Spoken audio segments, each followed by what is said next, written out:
He reminded me earlier that when he spoke to us in New Orleans, a fire drill broke out in the middle of his presentation. So I can't promise that won't happen again, but we'll all cross our fingers.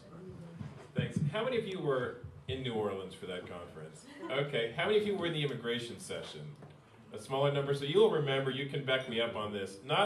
First of all, I was debating Dan Stein, who's the head of, he's a nice Jewish guy, but he says a lot of things that aren't very nice, at least in terms of the position where HIAS is as an immigration advocacy organization.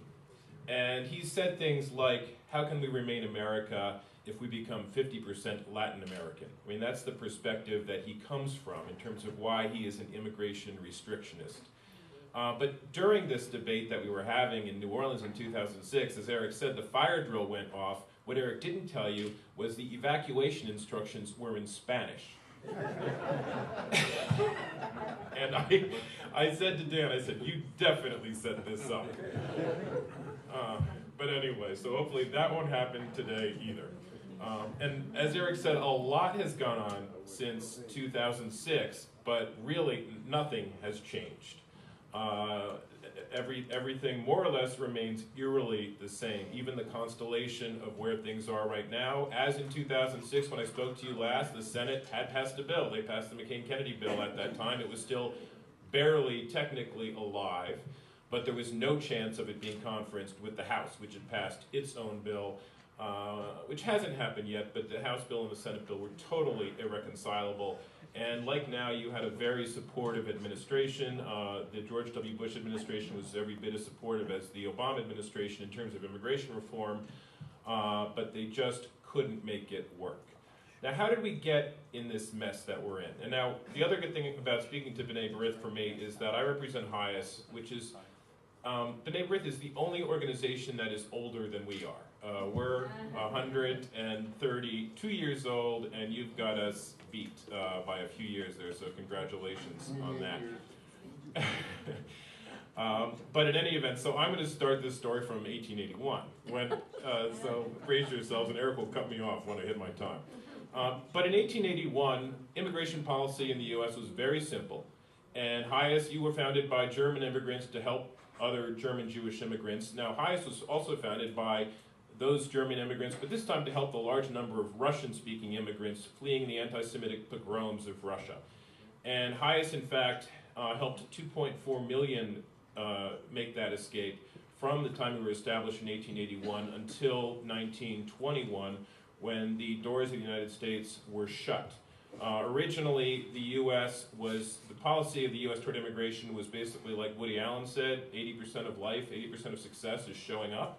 That's all you had to do to get into the U.S., basically. You showed up, you didn't have a visa, and you were allowed in with very few exceptions, and HIAS was there to make sure that anybody who was about to be barred or sent back was allowed in. So there were very few Jews in particular who were put back on a boat and sent back. 1924, though, the United States became much more hostile politically. It was a much more hostile environment, much more inward-looking, and there was a concern that the U.S. was becoming too Southern European, too Jewish, too Eastern European.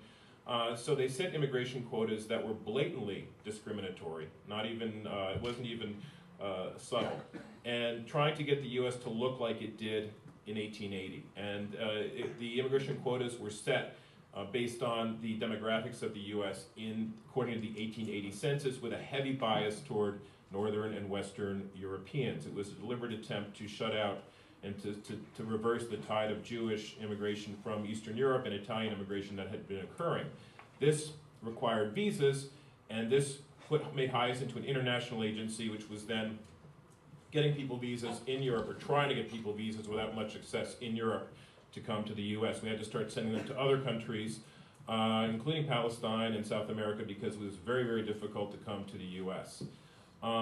Those immigration laws remained in place more or less until 1965, when the discriminatory nature of the quotas were lifted, but the U.S. was focused on professional workers and family relationships in 1965. It didn't pay much attention to unskilled migration. So while there was finally migration coming from Latin America and Asia, these are people who were joining family, these are people who were coming to jobs to fill skilled migration jobs, that's really when a significant tide of undocumented migration was going on during the post-war era, because there was no way to come legally, really, other than like the Bracero program, which was shortly lived. So there were more and more undocumented migrants coming to fill jobs that were needed here in the U.S. By 1986, this had become recognized as being a big problem. There was an amnesty, a legalization program, which legalized 3 million undocumented immigrants, and for the first time it was made illegal to hire an undocumented immigrant in the U.S. The problem is that the law did nothing to address future low-skilled migration needs. So there continued to be large undocumented migration flows across the southern border, visa overstays, et cetera, and this was not successfully dealt with. The Immigration Act of 1990 was passed. It didn't deal with this issue at all. It just dealt with professional workers again. The 1996 Act was a strictly enforcement-only act that did nothing to address future workflows, and what it ironically did, the 1996 Enforcement-Only Act, the Illegal Immigration Reform and Immigrant Responsibility Act, is it basically locked undocumented migrants inside the United States because the penalties became so severe for leaving and the border enforcement became so tough that people were no longer able to go back and forth. So ironically enough, the passage of that law created more, not less, undocumented immigrants in the United States. Today we have 11 million or 12 million undocumented immigrants because we've never really come up with an effective way to deal with unskilled, low-skilled migration needs, which is something that certainly B'nai B'rith is very familiar with, given your work with senior homes, et cetera, and the need for workers in that category. Now, Esther talked about the legislative history, so I won't go over that again. That's what I will talk about is a couple of other political things that happened that really turned things around between the last time I spoke to you and today. In 2000, after the failure of the 2006 and 2007 immigration reform efforts in the Congress, everybody became increasingly fed up with the broken immigration system, and a number of states took it upon themselves, starting with Arizona, to pass laws basically authorizing local law enforcement to enforce immigration laws. And Arizona took a pretty draconian, severe tact to it with SB 1070, which was signed into law in 2010. Much of what they legislated was actually canceled by the Supreme Court, but some of it remains in effect, and other states issued copycat legislation. Alabama, Georgia, Indiana, South Carolina, and Utah all passed bills similar to Arizona's bill after SB 1070 was passed. And it also became noted that Republican gubernatorial candidates who ran on that type of legislation won 4 out of 5 elections in 2010. So it was viewed by the Republican Party as being an effective way to campaign on immigration reform, an effective position. And so, as you know, Mitt Romney ran on the platform of promoting self-deportation, on the tack taken by some in the restrictionist camp that we should make life as uncomfortable as possible for undocumented immigrants so they deport themselves while we continue our enforcement efforts.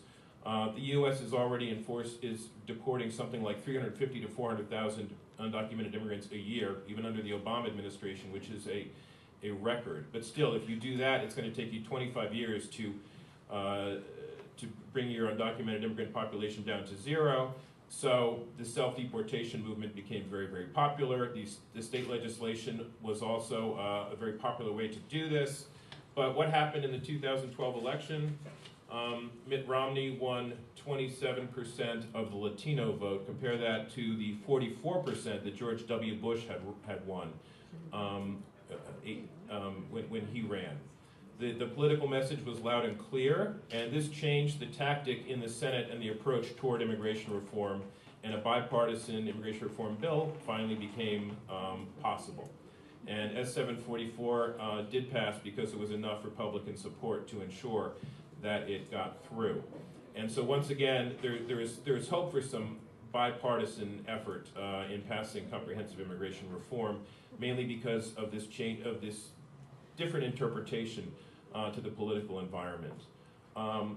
And what would this bill do? I'll just quickly note a few things. What S744, the Senate bill, would do.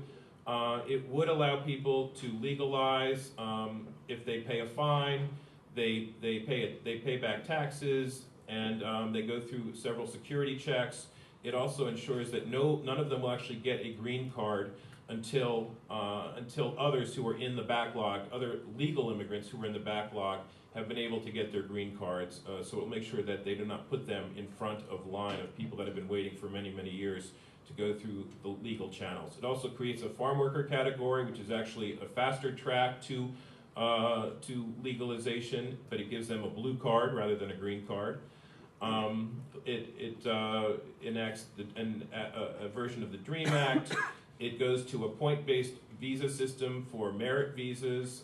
It allows kids who go to school here and study university in science and technology fields to get visas, either temporary or also permanent. It just really revamps our immigration system. But most importantly, in my opinion, because what it does that no other legislation has ever done, is it does create a unskilled workers visa category for temporary workers to come in much more easily in a way that's much more responsive to our labor needs. It also has enforcement mechanisms because it is comprehensive.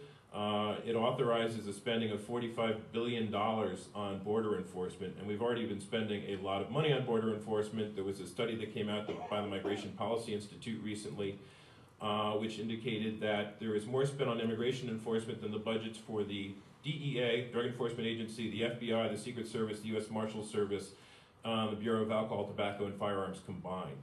And then this would only increase that by that much more. So it does a lot. It truly is a comprehensive bill. There are also provisions in there that HIAS cares deeply about to fix our broken refugee and asylum systems. So it truly is comprehensive. And there is a House companion bill, as Esther said, S15. The interesting thing about that bill is that it has HR 15. It has 190 co-sponsors. Only 3 of them are Republican, but with 190 co-sponsors, that's only 28 away from being a majority of the House of Representatives. So it's not as, the dream of having comprehensive immigration reform passed this year. It's not going to happen, obviously, but it really could happen next year or maybe in the next Congress. So thank you.